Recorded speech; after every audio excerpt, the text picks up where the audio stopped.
Adixia anéantie, Simon lui annonce enfin la vérité, c'est bien fini, le divorce est acté.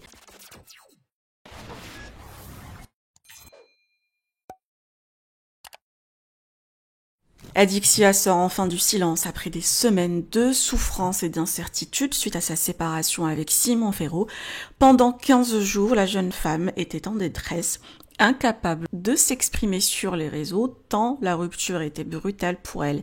Mais récemment, elle a eu une discussion franche avec Simon afin de comprendre où ils en étaient et s'il y avait une chance de se retrouver.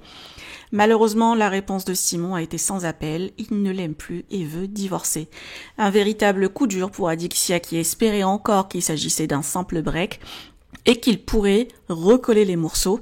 Cette annonce a été un choc, mais elle lui a aussi permis d'être enfin fixée.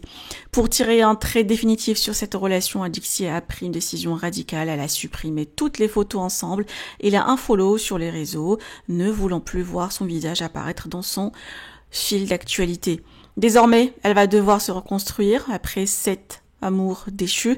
Une nouvelle page s'ouvre pour elle, même si cette épreuve reste difficile à encaisser.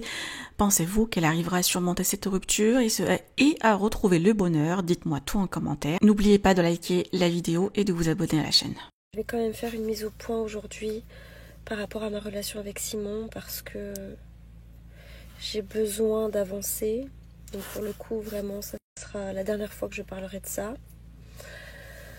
Mais du coup, ces 15 derniers jours ont été vraiment difficiles parce que j'ai vécu une rupture très douloureuse et j'ai fait une espèce de dépression. Donc c'est pour ça que j'ai quitté les réseaux et j'avais besoin de me renfermer. Ça m'a fait du bien et une fois de plus, franchement, j'ai reçu plein de beaux messages qui m'ont vraiment fait plaisir et des messages qui m'ont donné de l'espoir et des messages qui m'ont fait ouvrir les yeux. Enfin, plein de messages ont été bénéfiques pour moi et je vous en remercie beaucoup d'avoir été aussi bienveillants.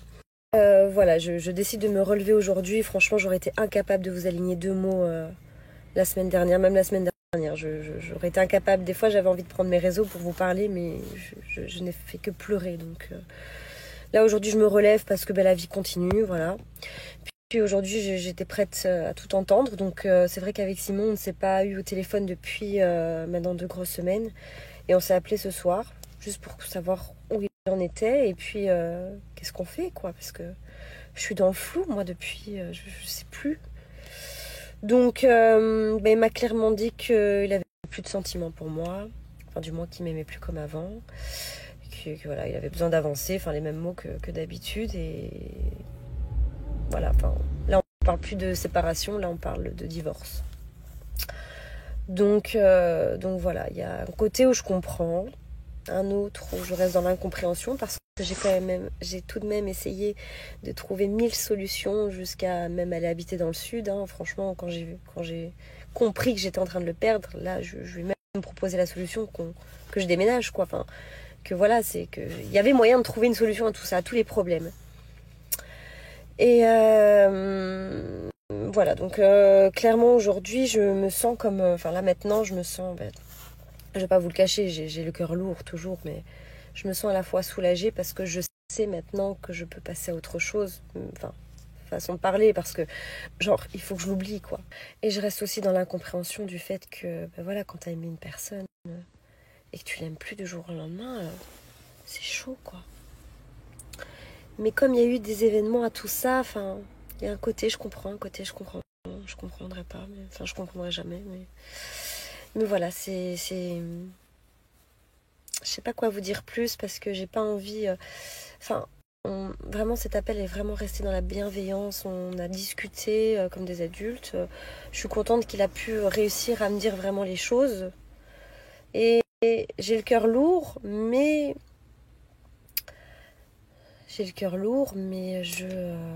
ça me fait du bien, en fait, ça me soulage finalement d'entendre ça parce que je sais que maintenant je peux avancer, je sais que je dois me forcer à l'oublier et que je dois continuer ma vie tout simplement, voilà, c'est comme ça. Donc j'ai supprimé toutes nos photos sur Instagram, bon je l'ai une follow parce que bon forcément j'ai pas envie j'ai pas envie d'avoir à chaque fois voir sa tête sur mon feed, ça me ferait du mal. Il faut vraiment que je me force à l'oublier, même si on reste en contact tout de même.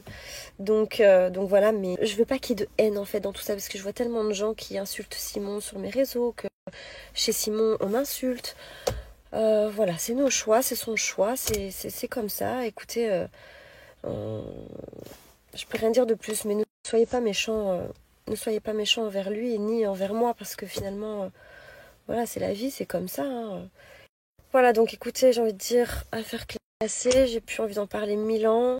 Donc je vais clôturer le sujet ici pour vous dire que je vais pas m'étaler longtemps sur ça, mais en tout cas, voilà, on va se reconstruire et puis j'ai tout simplement pas de chance en amour, c'est comme ça. Vous m'avez toujours connue en couple, j'ai toujours enchaîné les relations, pas par peur d'être seule, mais c'est juste que je suis une amoureuse de l'amour, j'adore être en couple et que pour moi ça c'est mon objectif de vie quoi. Maintenant, voilà, vous avez toujours eu l'image de moi de la fille capricieuse, difficile à vivre. Mais je vous jure que quand je suis amoureuse, moi, la personne, genre, c'est mon roi, quoi. Je donne tout, je m'en oublie même. Je fais vraiment tout pour que cette personne soit heureuse. Je fais tout mon possible. Mais voilà, quand je suis sur mon petit nuage, il faut un moment ou un autre qui s'écroule. Que voulez-vous, c'est comme ça.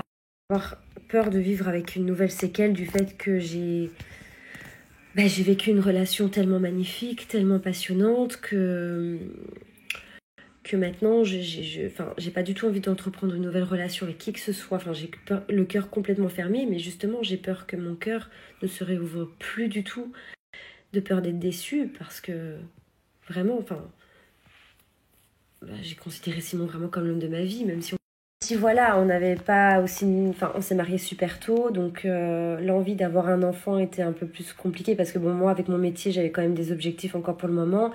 Simon était très réticent pour avoir un deuxième enfant également, donc on n'avait pas non plus la situation idéale pour accueillir un enfant, etc. Bon, j'ai jamais dit que je voulais pas jamais en avoir, hein. C'est juste que pour le moment, c'est absolument pas le moment. Déjà qu'on s'est mariés super tôt, faire un enfant dans la foulée, enfin voilà. Et puis alors, avec ce qui se passe aujourd'hui, encore heureux. Mais en tout cas, voilà, moi c'est quand même, voilà, je me voyais clairement ma vie avec lui. Donc, je vais quand même sur mes 33 ans dans 2 mois. Et même si la trentaine, c'est encore de belles années de jeunesse, en fait, j'ai toujours eu le syndrome de Peter Pan où j'ai toujours refusé de vieillir. Pas physiquement, mais mentalement. Et c'est pour ça aussi souvent que je me suis comportée comme une gamine. Mais en fait, cette rupture m'a fait réaliser énormément de choses. Ça m'a réveillée, j'ai l'impression. Et ça m'a mis la pression. Parce que je me dis, ok, 32 ans, ça va, mais je veux dire, les années passent vite, vous voyez. Donc, j'ai plus ou moins abordé les sujets sur lesquels j'avais vraiment envie de vous parler. Donc voilà, j'ai rien d'autre de plus à dire. Merci encore pour vos messages. Et puis, encore une fois, c'est la vie. C'est comme ça. Je vous fais des bisous.